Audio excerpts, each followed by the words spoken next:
ओम श्री महाराज्ञी। ओम श्री गुरुभ्यो नमः। श्री महाराज्ञी ललिता सहस्रनामस्य द्वितीयवाक्यम्। षोडशे मन्त्रान्विताः द्वितीयवाक्यम्।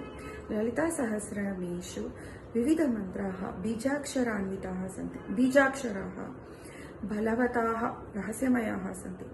कलाः षोडशी मन्त्रेषु चन्द्रस्य क्षयवृद्धं तदनन्तरं कृष्णपक्षं सूचयति।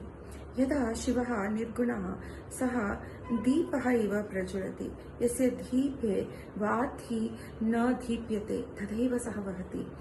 परन्तु सगुणसमये सः दीपे वाती दीप्यते तदैव सगुणसमये शक्त्या युक्तः सः भवति।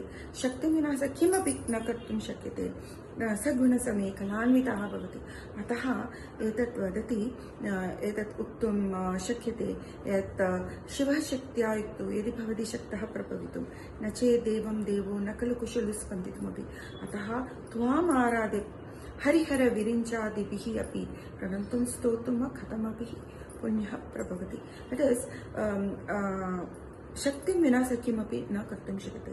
अतः एतत् वाक्यं ललिताम्बिकायाः मातृगुणं सूचयति। तस्याः सृष्टिपालनशक्तिं, तदनन्तरं सृष्टिकरणशक्तिं, तदनन्तरं सर्वराजसु सा एव राज्ञी एव सूचनमेव एतत् वाक्यं करोति। धन्यवादः। श्रीगुरुभ्यो नमः।